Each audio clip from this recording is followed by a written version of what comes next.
a new project for me.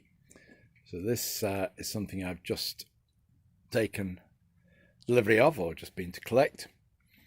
So it's a little Myford ML7 50s vintage.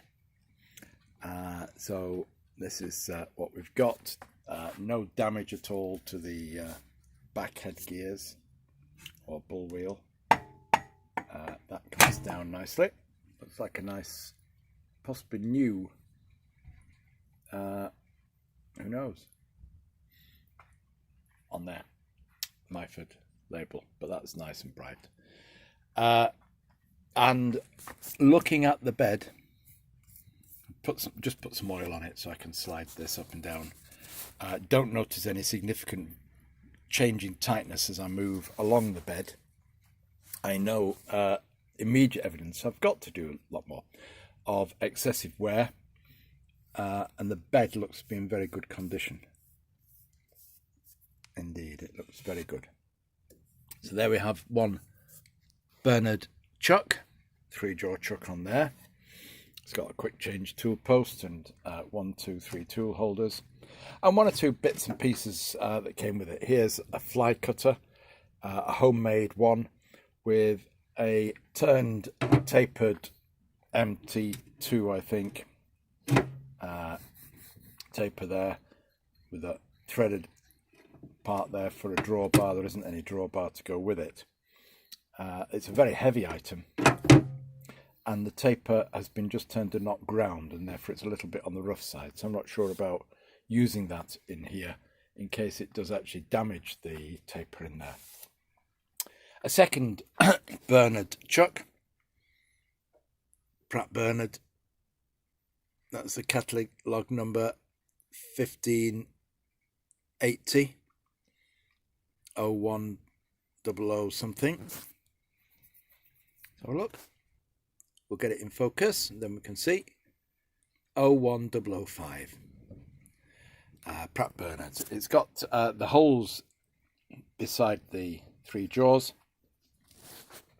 and I can't recall exactly what that means, but there we go. It's got a couple of oilers there which I took off for transportation.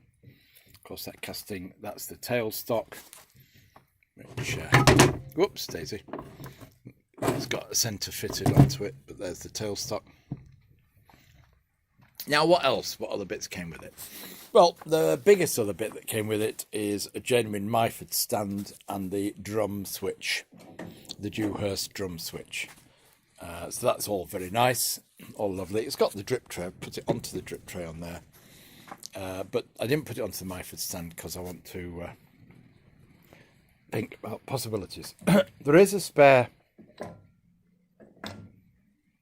tailstock there. It's the one with the hollowed out parts rather than that one. There's an oil gun with it. So an oil gun came with it. And then what else? The non-swiveling vertical slide, the milling slide there, but the straightforward one that just clamps onto the cross slide to allow you to do milling. A small milling vise without the rocking part of that. Oh, it's got a mark on there. If I clean it up, we'll be able to see what there is.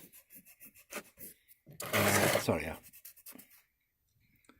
And that says Myford, so it's an original Myford part number.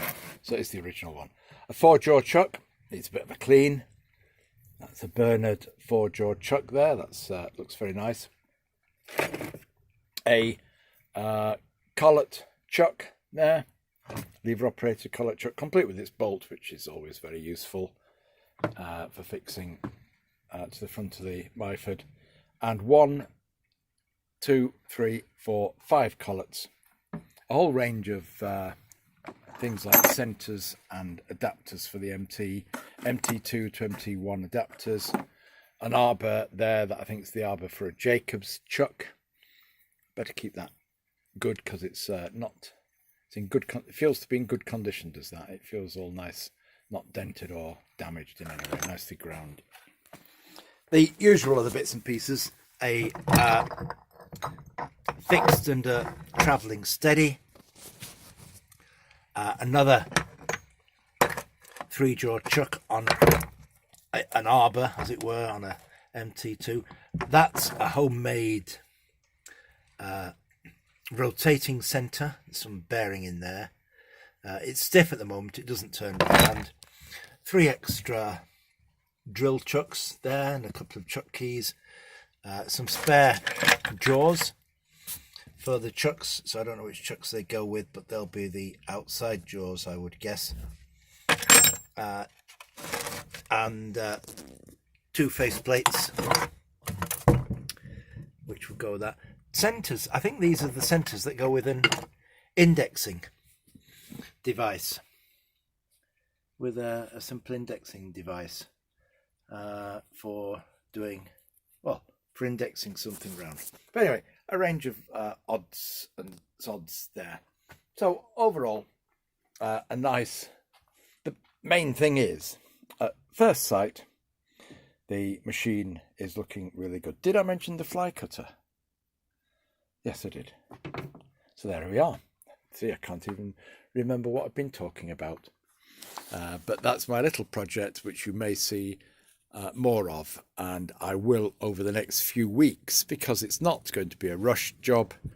I'm in no rush to get it up and running, as it were. I'm going to take my time to clean it, oil it, and get it running, get it wired up and running, and see how well it behaves. But I'm looking forward to that.